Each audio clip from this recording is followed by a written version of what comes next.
Theories of covalent bond and shapes of molecule के chapter से आज का हमारा लेक्चर है that is valence bond theory, जिसको हम शॉर्टकट वीबीटी कहते हैं। अब आज के इस लेक्चर में मैं आपको वीबीटी के बारे में बताऊंगा कि वीबीटी है क्या चीज, ये इसके एम्स एंड ऑब्जेक्टिव क्या है, इसके पाचुलेट और साथ में इसको डिफरेंट मॉलिक्यूल के ऊपर अप्लाई करके फिर एट द एंड इसकी लिमिटेशन में आपको बताने वाला हूँ। सबसे पहले जाते हैं, ये जो वीबीटी है इसको प्रेजेंट किया हिटलर और लंदन ने 1927 के अंदर, और फर्दर जो है ना इसको एक्सटेंड किया पाले ने। अब इसकी जो एम्स एंड ऑब्जेक्टिव वो ये है कि ये आपको कोवेलेंट बॉन्ड की फॉर्मेशन के बारे में बताते हैं और साथ में कोवेलेंट बॉन्ड की स्ट्रेंथ के बारे में बताते हैं और उसके साथ साथ नंबर ऑफ कोवेलेंट बॉन्ड के बारे में भी ये एक्सप्लेन करते हैं। अब थोड़ी सी इसकी हिस्ट्री के ऊपर जाते हैं। देखो, हमें पता है कि ये जो आयनिक बॉन्ड होता है ये बनता है दो अपोजिट चार्जेस के दरमियान इलेक्ट्रोस्टैटिक फोर्स ऑफ अट्रैक्शन से। लेकिन जब हम कोवेलेंट मॉलिक्यूल की तरफ जाते हैं और उन कोवेलेंट मॉलिक्यूल में अगर स्पेशली हम होमोएटॉमिक मॉलिक्यूल को लेते हैं तो यहाँ पर ये जो बॉन्ड बने ना, इधर कोई भी इलेक्ट्रोस्टैटिक फोर्स ऑफ अट्रैक्शन नहीं है, यानी दोनों के ऊपर कोई चार्ज नहीं है, एक परफेक्टली नॉन पोलर मॉलिक्यूल है। अब हाइड्रोजन मॉलिक्यूल जो बने, इसके अंदर नेचर ऑफ बॉन्डिंग को एक्सप्लेन करने के लिए हिटलर और लंदन ने जो है ना वेव मैकेनिक्स को यूज किया और बताया है कि ये जो होमोएटॉमिक मॉलिक्यूल होते हैं इनके अंदर जो बॉन्डिंग होती है वो कोवेलेंट बॉन्ड होती है, और वो किस तरह बनती है उसके बारे में फिर पाले को यूज करते हुए ये सारे पाचुलेट उन्होंने डिस्कस कर लिया कि कोवेलेंट बॉन्ड की फॉर्मेशन कैसे होती है। लेकिन सबसे पहले आइडिया जो है ना हिटलर और लंदन ने हाइड्रोजन मॉलिक्यूल को वेव मैकेनिक्स को यूज करते हुए एक्सप्लेन किया, ये बात।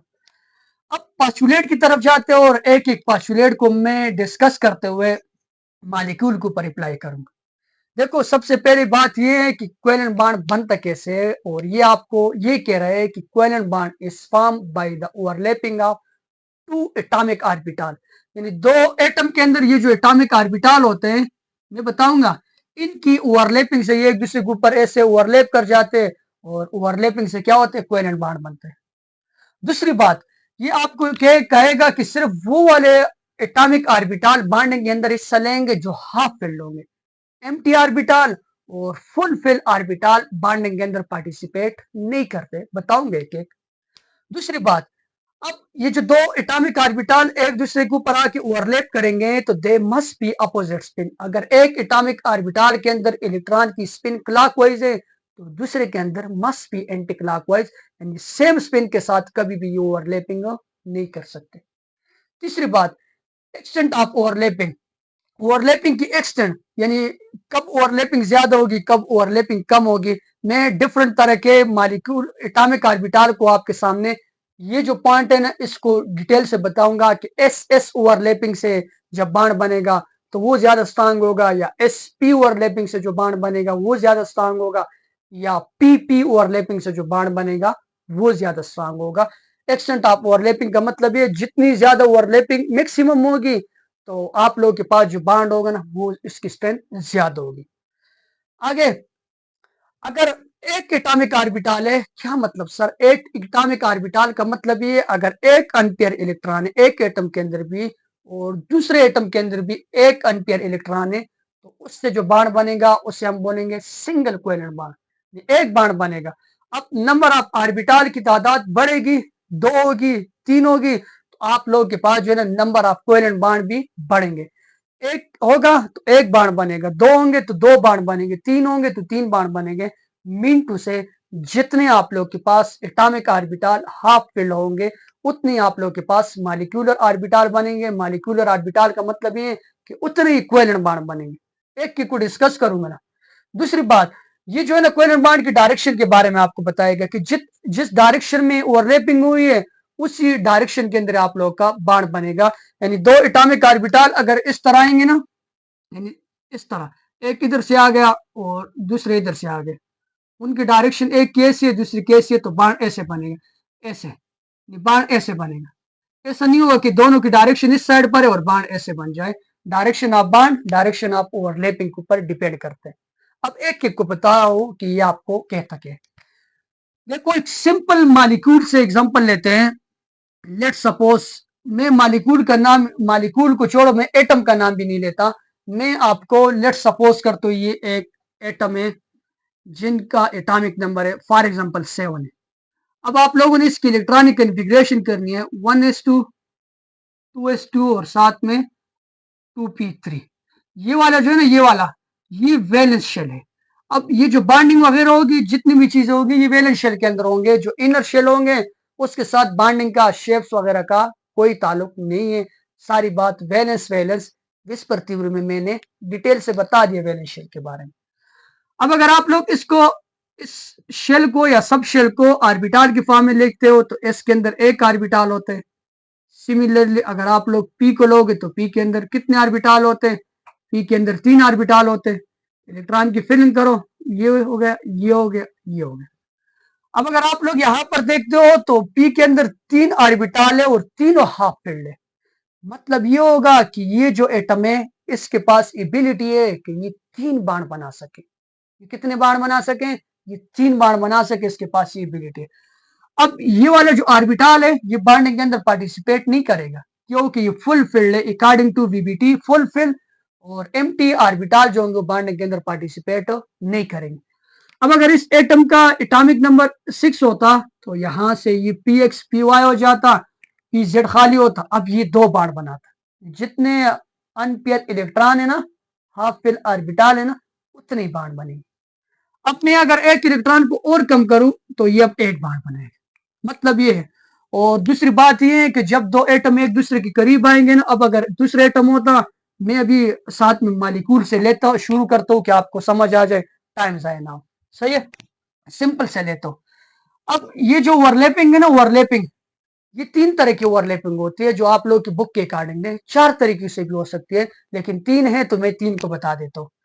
देखो, ओवरलैपिंग में बी एस एस, ओवरलैपिंग में बी एस पी, ओवरलैपिंग में भी पीपी। ये 3 डिफरेंट काइंड के ओवरलैपिंग होगी। ओवरलैपिंग का मतलब है दोनों ऑर्बिटल आके एक दूसरे के ऊपर इस तरह चिमट जाए, इसको ओवरलैपिंग बोलेंगे। और भी हो सकती है, एच डी भी हो सकती है। ये भी पॉसिबिलिटी है कि आप लोग के पास हो जाए। अब ये जो ओवरलैपिंग है ना, यानी एस, एक एस ऑर्बिटल होगा, दूसरे भी एस ऑर्बिटल होगा, यहाँ पर एक एस ऑर्बिटल होगा, दूसरे पी ऑर्बिटल होगा, यहाँ पर एक पी होगा, दूसरे भी पी होगा, यहाँ पर एक एस होगा, दूसरे डी होगा। ठीक, ये डिफरेंट काइंड के ओवरलैपिंग। मैं एस एस ओवरलैपिंग से शुरू करता हूँ। एस एस का मतलब ये होता है ना, एक का भी एस ऑर्बिटल होगा, दूसरे एटम का भी एस ऑर्बिटल होगा। और इसकी वेल नोन एग्जांपल है that is H2 molecule, hydrogen का मॉलिक्यूल। अब मैं यहाँ पर हाइड्रोजन के मॉलिक्यूल को लिखता हूँ, H2 होता है। और ये H2 मॉलिक्यूल मैंने लिख लिया। और यहाँ पर मैं एक H को लिखता हूँ। एक H का जो एटॉमिक नंबर होता है दैट इज 1। इलेक्ट्रॉनिक कन्फिग्रेशन करूंगा तो दैट विल बी 1s1। दूसरे एटम का भी एटॉमिक नंबर 1 ही होगा और उसकी भी जब मैं इलेक्ट्रॉनिक कन्फिग्रेशन करूंगा दैट इज 1s1।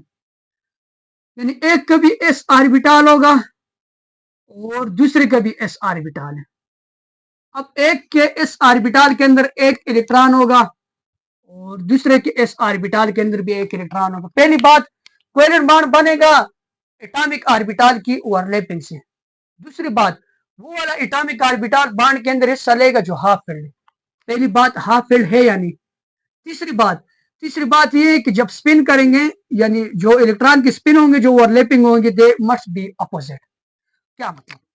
देखो, ये एस ऑर्बिटल को मैं लिखता हूं इस तरह, स्फेरिकल इन शेप होता है।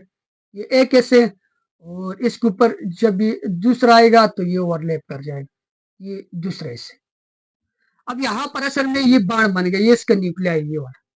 ये यहाँ पर असल में क्या बन गया? बाण बन गया जो एस एस ओवरलैपिंग से बनेगा। और जो एक बाण बनते हैं, अब आगे मजीद बातें सुनो। बॉन्डिंग 2 तरह के हो सकते हैं। एक इस तरह लीनियर कॉम्बिनेशन से बनेगा, दूसरा मैं जब पीपी में बताऊंगा वहां से मैं बता सकता हूं। उसको हम बोलते हैं पाई बाण, सिग्मा और पाई। आगे इसमें मैं आपको बता रहा हूं। अब आप लोग पहले, जो सिंगल बाण हमेशा के लिए बनेगा ना, वो सिग्मा बाण होगा। और सिग्मा बाण जो लीनियर कॉम्बिनेशन से बने, यानी सेम यहां पर ये वाला और यहाँ पर ये वाला। अब एक बात है, एक दो बात और आप लोग को यहां से इन दोनों को डिस्कस करके मैं बताता हूं कि एस एस ओवरलैपिंग स्ट्रांग होगी, एसपी या पीपी। ठीक। अब दूसरी जो ओवरलैपिंग है that is SP. sp overlapping का मतलब ये होगा कि एक s ऑर्बिटल होगा और दूसरा p ऑर्बिटल होगा। इसके अगर आप लोग एग्जांपल लोगे तो हेलोजन एसिड वगैरह यानी HCl, HBr, HF, HI, ये मुख्तलिफ चीजों से जो ओवरलैपिंग बनती है उसको हम बोलते हैं sp ओवरलैपिंग। देखो इसकी एग्जांपल मैं अगर ले लूं तो HCl को मैं लूंगा। HCl में एक हाइड्रोजन है और हाइड्रोजन के एटॉमिक नंबर 1 है, बता भी दिया, उसको हम बोलते हैं 1s1। ये 1s1 की ओवरलैपिंग से ये बाढ़ बना हुआ है। क्लोरीन को अगर मैं ले लूं, क्लोरीन के एटॉमिक नंबर 7 होता है। वैलेंस बांड पार्टिसिपेट करते तो मैं इसकी वैलेंस शेल इलेक्ट्रॉनिक कॉन्फ़िगरेशन लिखता हूं, दैट इज 3s2 और 3p5। अब यहां पर अगर आप लोग देखते हो तो हाइड्रोजन का एक एटम है और उसके अंदर एक इलेक्ट्रॉन है, ये 1s है। क्लोरीन को अगर मैं ले लूं तो क्लोरीन का एक एस है जिसको हम 3s बोलते हैं, जिसके अंदर 2 इलेक्ट्रॉन है। और दूसरा जो है ना वो क्या है, दूसरा जो है ना वो है पी। पी के अंदर 3 ऑर्बिटल होते हैं, पी एक्स, पी वाई और पी जेड। 1, 2, 3, 4, 5। अब यहां पर अगर आप लोग क्लोरीन को देखोगे तो क्लोरीन के अंदर कितने हाफ फिल ऑर्बिटल है, एक ही हाफ फिल ऑर्बिटल है। हाइड्रोजन के अंदर भी एक हाफ फिल ऑर्बिटल है। अब एक हाफ फिल ऑर्बिटल इसका और एक हाफ फिल ऑर्बिटल इसका, लेकिन उन दोनों के अंदर जब इलेक्ट्रॉन होंगे ना उनका स्पिन अपोजिट, तो यहां से इन दोनों के अंदर एक ओवरलैपिंग हो जाएगी। और इस ओवरलैपिंग से जो बाढ़ बनेगा ना, ये एस है और ये पी है। ये कौन है, पी एक्स है और ये 1s है। ये एस पी ओवरलैपिंग है। क्या मतलब सर, ये देखो ये एस है और यहां पर ये पी है। कौन है, पी है। मैं डायरेक्ट इसको बना लेता हूं, ये पी है। अब यहां पर एस के इलेक्ट्रॉन और यहां पर पी के इलेक्ट्रॉन, तो यहां से एक लीनियर कॉम्बिनेशन से बाण बन जाएगा और ये HCl मॉलिक्यूल इस तरह हो जाएगा। और ये जो ओवरलैपिंग है ना, ये sp ओवरलैपिंग से मतलब ये आपको वीबीटी ही कह रहे हैं कि अपोज ये जो इलेक्ट्रॉन होते हैं एक दूसरे के ऊपर ओवरलैप कर जाते हैं और ओवरलैपिंग से बाण बन जाते हैं। कोई भी इलेक्ट्रोस्टैटिक फोर्स ऑफ अट्रैक्शन की जरूरत नहीं है। और ये जो है ना इलेक्ट्रॉनिक क्लाउड यहां पर होगा। अगर आप लोग इस मॉलिक्यूल को थोड़ा सा वहां पिक्टोरियली देखते हो या इधर आगे वाले में मैं बताऊंगा आप लोगों को कि किस तरह बनते हैं। अब यहां पर ये हो गया, पीपी ओवरलैपिंग की तरफ जाते हैं। और पीपी ओवरलैपिंग पे जाने से पहले मैं आपको बता देता हूं कि पीपी ओवरलैपिंग सबसे स्ट्रांगर होती है और उसके बाद एसपी होती है और उसके बाद एसएस होती है। सर आपको कैसे पता चला या हमें कैसा पता चलेगा? देखो ये जब हम रेडियस निकालते हैं ना, इस जो ऑर्बिटल होता है यहां से यहां तक इसका जो रेडियस है ना, इसको हम 1 लेंगे। क्या लेंगे, 1। और ये जो पी वाला होगा ना, पी का ये जो ऑर्बिटल का लोब यानी न्यूक्लियस से लेकर इधर तक जो फासला है ना, इसको हम √3 लेंगे। अब दोनों को मल्टीप्लाई करेंगे। यहां अगर एस एस ओवरलैपिंग है, एक का रेडियस और दूसरे का रेडियस, इन दोनों का रेडियस ले लेंगे। 1 को 1 के साथ मल्टीप्लाई करोगे, आंसर विल बी 1। जितनी ये वैल्यू ज्यादा आएगी तो आप लोग के पास जो है ना बाण की स्ट्रेंथ बढ़ेगी। अब इसी तरह अगर आप लोग एस पी ओवरलैपिंग देखोगे तो एस का तो 1 है और पी का क्या है, पी का √3। √3 का मतलब होता है तकरीबन ये 1.6 या 1 पॉइंट समथिंग आ जाते हैं। इसको जब मल्टीप्लाई करते हो तो ये जो ओवरलैपिंग है ना, ये 1.7 होती है। 1.7 या समथिंग है, लेकिन आप लोग खुद इसको निकाल लो। और पी ओवरलैपिंग को अगर आप लोग देखो, ये वैल्यू असल में ज्यादा आती है। एक पी √3 और दूसरा भी √3। इसके जब निकालोगे तो ये तकरीबन 1.9 या 1.8 या समथिंग आ जाती है। यानी ये वैल्यू ज्यादा आती है पीपी ओवरलैपिंग से, ये वैल्यू एसपी ओवरलैपिंग से और ये एसएस ओवरलैपिंग से। और ये हमने कैसे निकाला, ये न्यूक्लियस से लेकर इधर तक का जो रेडियस है, यहाँ पर ये न्यूक्लियस से लेकर इधर तक का जो रेडियस है, इसको हमने आर्बिट्री लिया हुआ है हाइड्रोजन वाले केस में। ठीक, तो ये बात आपको पता होनी चाहिए कि पीपी ओवरलैपिंग स्ट्रांग होती है एज कम्पेयर टू एसपी और एज कम्पेयर टू एसएस। ये ओवरलैपिंग के बारे में आपको पता होना चाहिए। अब ये जो बाण बने ना, ये लीनियर कॉम्बिनेशन से बने और एसपी ओवरलैपिंग से बने। अब जाते पीपी ओवरलैपिंग की तरफ, और पीपी ओवरलैपिंग को थोड़ा सा मैं डिटेल से पढ़ाता हूँ यहाँ पर इस डायग्राम को लेते हुए। इस डायग्राम से पहले भी ये नाइट्रोजन का मॉलिक्यूल है तो मैं ऑक्सीजन के मॉलिक्यूल को भी आपको समझा देता हूँ। ये एक भी पी होगा, दूसरा भी पी होगा। और ये मोस्ट ऑफ द केसेस जो होते हैं ना, ये आप लोगों के पास पी जो ब्लैक एलिमेंट है उनके अंदर ही होगा, क्योंकि पीपी ओवरलैपिंग होगी। यहाँ पर अगर डी का एक एटम होगा या एस का एक एटम होगा तो फिर पीपी ओवरलैपिंग पॉसिबल नहीं है। M2O2 F2 Cl2 ऐसे मॉलिक्यूल के अंदर पीपी ओवरलैपिंग होती है। देखो मैं O2 को लेता हूँ, ऑक्सीजन के एटॉमिक नंबर 8 होता है, इलेक्ट्रॉनिक कन्फिग्रेशन में वैलेंस शेल अगर लिखूंगा तो 2s2 और 2p4। दूसरे का भी सेम केस 8 होता है, valence shell electronic configuration 2s2 और साथ में 2p4। मैं देख लू नजर भी आ रहा है या नहीं, 2s2 2p4, हाँ नजर आ रहा है। अब यहां पर अगर आप लोग देखोगे तो ये इस सब शेल है या ऑर्बिटल है, उसके अंदर 2 इलेक्ट्रॉन है और ये p है। p के अंदर अगर आप लोग देखोगे तो 3 ऑर्बिटल होते हैं, 1 2 3 4, ये 4 इलेक्ट्रॉन हो गए। किसी के अंदर भी आप लोग ओवरलैपिंग कर सकते हो।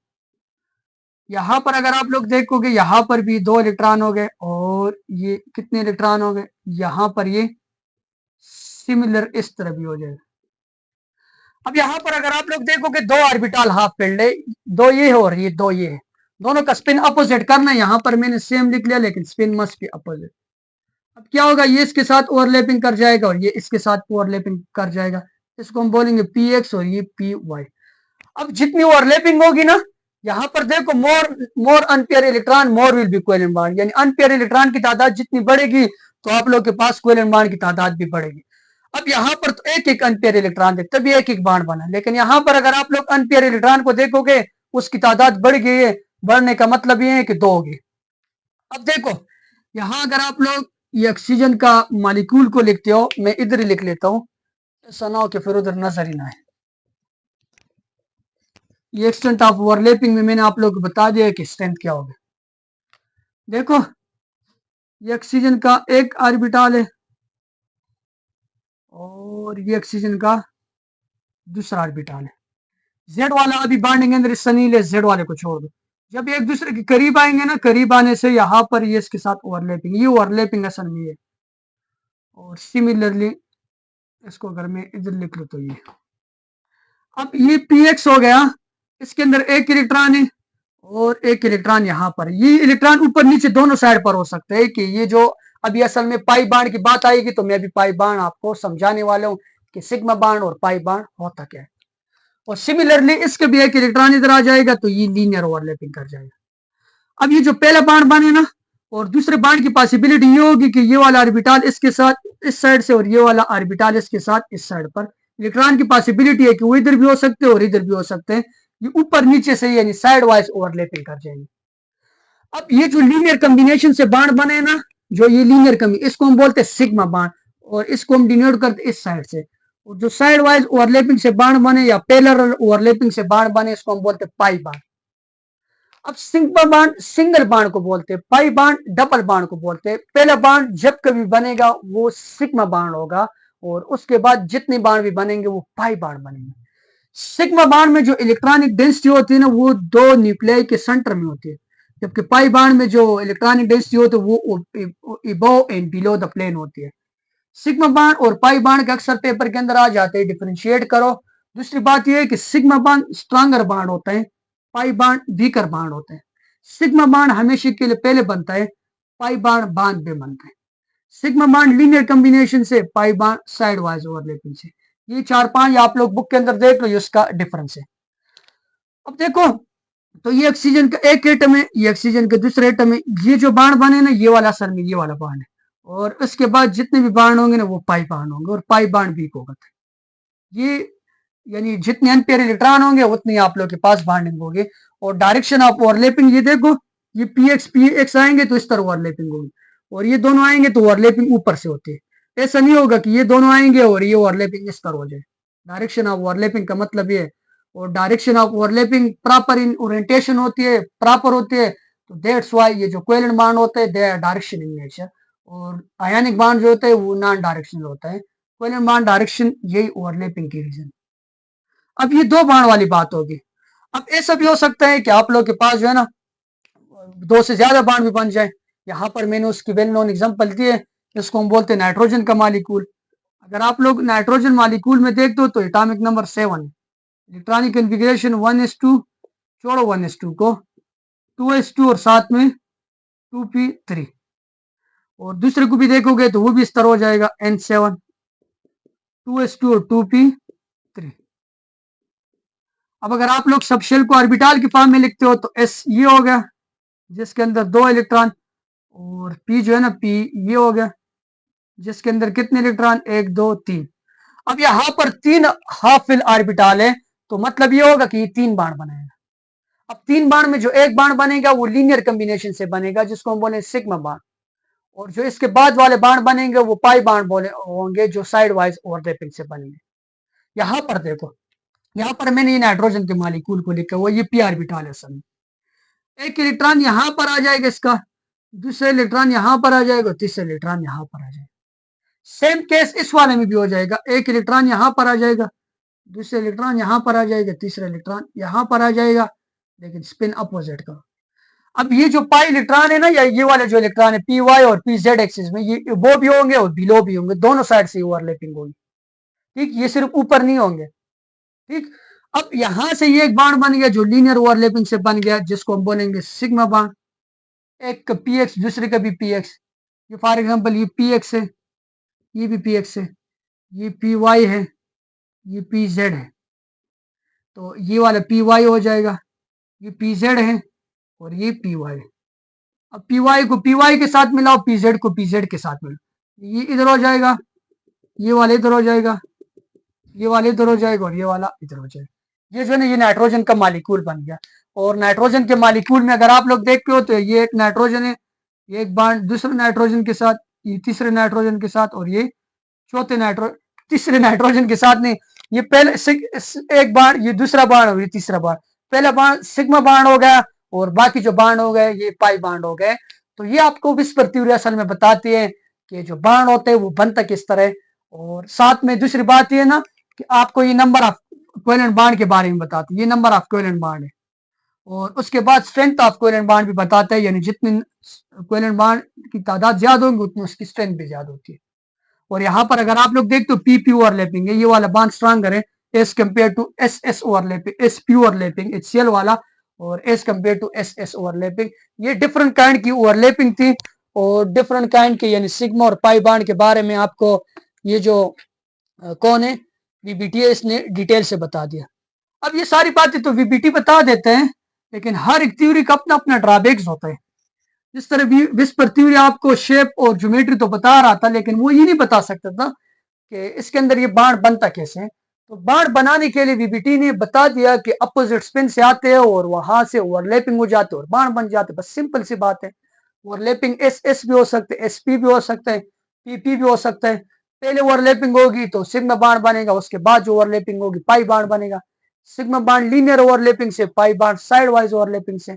सिग्मा और पाई बाण के अंदर मैंने आपको डिफरेंशिएट बता दिया और ये बुक के अंदर भी लिखा हुआ है, इसके अंदर कोई जो इतनी बड़ी बातें नहीं है। अब मैंने क्या बोला, मैंने कहा हर एक थ्योरी का अपना अपना लिमिटेशन होता है। एक थ्योरी एट अ टाइम सारी बात नहीं बता सकते। अब इसकी क्या लिमिटेशन है, यानी क्या ड्रॉबैक्स है, ड्रॉबैक्स तो हम नहीं कह सकते हैं, लेकिन कुछ लिमिटेशन है। कुछ चीजों के बारे में एक्सप्लेन कर लेते हैं, कुछ चीजों के बारे में एक्सप्लेन नहीं करते। आते लिमिटेशन के बारे में। अब यहाँ पर ये जो कोवेलेंट बॉन्ड है ना, इन कोवेलेंट मॉलिक्यूल के अंदर एक दूसरे टाइप ऑफ कोवेलेंट बॉन्ड और जिसको हम बोलते हैं कोऑर्डिनेट कोवेलेंट बॉन्ड। अब ये आपको कोऑर्डिनेट कोवेलेंट बॉन्ड के बारे में नहीं बताते। पहली बात कि कोऑर्डिनेट कोवेलेंट बॉन्ड कैसे बनता है, कोवेलेंट बॉन्ड के साथ साथ कोऑर्डिनेट कोवेलेंट बॉन्ड भी बनता है। देखो लाजमी नहीं है, ये मैंने होमोटॉमिक मॉलिक्यूल आप लोगों को बता दिया अभी तक ना। हेट्रोटॉमिक मॉलिक्यूल को भी आप ले सकते हो, जिस तरह अमोनिया है, वीबीटी को यूज करते हो आप लोग, इस अमोनिया के अंदर भी ओवरलैपिंग बता सकते हो, यानी बॉन्ड फॉर्मेशन बता सकते हो। अब यहाँ ये जो अमोनिया के साथ इसके ऊपर एक लोन पेयर ऑफ इलेक्ट्रॉन होता है, ये एस वाला, ये भी कभी कभी बॉन्ड के अंदर पार्टिसिपेट कर लेते हैं, जिसको हम बोलते हैं कोऑर्डिनेट कोवेलेंट बॉन्ड। अब ये कोऑर्डिनेट कोवेलेंट बॉन्ड कैसे बनते हैं? पहली बात ये है कि ये जो वीबीटी है ये आपको कोऑर्डिनेट कोवेलेंट बॉन्ड के बारे में नहीं बताते। दूसरी बात, ऑक्सीजन मॉलिक्यूल के बॉन्डिंग का तो ये बता देते हैं, लेकिन ऑक्सीजन मॉलिक्यूल जो है ना they are paramagnetic in nature. Next lecture के अंदर पढ़ेंगे मैग्नेटिज्म। आप लोग किसी सब्सटेंस को मैग्नेटिक फील्ड के अंदर रखते हो, कभी वो ज्यादा अट्रैक्ट हो जाते हैं, कभी वो थोड़ा सा अट्रैक्ट हो जाते हैं, और कभी वो रिपेल हो जाते हैं। Paramagnetic, diamagnetic, ferromagnetic. अब ये paramagnetic nature of oxygen molecule के बारे में आपको नहीं बताते। दूसरी बात, इसके लिए एक दूसरी थ्योरी है ना जिसको हम बोलते हैं एमओटी, साथ में पढ़ेंगे। इसके बाद हाइब्रिडाइजेशन को लेते हुए हम आगे जा रहे हैं। अब आ गया जो तीसरा ड्रॉबैक है ना, ये आपको art electronic system. Art electronic system का मतलब ये है कि अगर आपके पास ये जो हाइड्रोजन का मॉलिक्यूल है, इसके ऊपर पॉजिटिव चार्ज आ गया, अब इसके अंदर बॉन्डिंग कैसी होगी सर? अब तो दूसरे इलेक्ट्रॉन ही नहीं है और H2 पॉजिटिव हमारे पास अवेलेबल है, तो इसके अंदर अब बॉन्डिंग कैसी होगी? ये किस तरह ओवरलैपिंग होगी? यहाँ पर तो एम्प्टी ऑर्बिटल आ गया। तो ये जो आर्ट इलेक्ट्रॉनिक सिस्टम है या जिनके ऊपर पॉजिटिव चार्ज होते हैं, इनके बारे में भी आपको वीबीटी नहीं बताते। आगे सर, वीबीटी आपको कंपाउंड के कलर के बारे में भी नहीं बताते। यानी कोई कंपाउंड कलर इन नेचर होता है, मालिक्यूल कोई मालिक्यूल कलर इन नेचर नहीं होता है, तो ये कलर के बारे में नहीं बताते। यानी जिस तरह ट्रांजिशन एलिमेंट है, तो इसके कलर के बारे में आपको नहीं बताते हैं। ये तो कलर वाली थ्योरी है, ये तो खैर एडवांस लेवल की बात है। कलर तो सीएफटी और ये चीजें आपको बताते हैं, एलएफटी वगैरह, क्रिस्टल फील्ड थ्योरी से डीडी स्प्लिटिंग वगैरह, तो इसको छोड़ लो कलर को। और ये आपको स्टेबिलिटी ऑफ मालिक्यूल के बारे में भी नहीं बताते, कौन सा मालिक्यूल स्टेबल होगा और कौन सा मालिक्यूल स्टेबल नहीं होगा। H2 स्टेबल होगा, H स्टेबल होगा या H नेगेटिव स्टेबल होगा। मीन टू से स्टेबिलिटी ऑफ मालिक्यूल के बारे में नहीं बताते। स्टेबिलिटी ऑफ मालिक्यूल के साथ साथ एक और बात जो है, इस थ्योरी को लेते हुए आगे जो हाइब्रिडाइजेशन वाला कंसेप्ट आता है, हाइब्रिडाइजेशन वाला कंसेप्ट फिर ऐसे अप्लाई होता है ना। देखो, ये तो आपको कहते हैं कि जितने हाफ फिल ऑर्बिटल होते हैं उतनी बॉन्ड बनते हैं। अब अगर आप कार्बन को देखोगे बीबीटी के अकॉर्डिंग, या बेरिलियम को ले लो, बेरिलियम के एटॉमिक नंबर 4 होते हैं, इसके electronic configuration 1s2 2s2 2p0। अब एस जो ऑर्बिटल होता है या ऑर्बिटल या सबशेल आप बोल सकते हो, वो फुल फिल्ड है, और ये जो पी है ये खाली है। अब इसके अकॉर्डिंग तो बीबीटी के अकॉर्डिंग तो बेरिलियम कोई बांड नहीं बनाएगा, लेकिन बेरिलियम तो बांड बनाते, beryllium is divalent. Similarly carbon को देखोगे तो वो बीबीटी के अकॉर्डिंग दो बांड बनाते हैं, लेकिन कार्बन टेट्रावेलेंट। तो ये जो बात है ना, ये वीबीटी के लिमिटेशन के अंदर आती है। इन लिमिटेशन को फिर खत्म करने के लिए आगे कोई और थ्योरी आगे जिसने ये सारी बातें वाइंड अप कर ले। Thank you for watching my videos.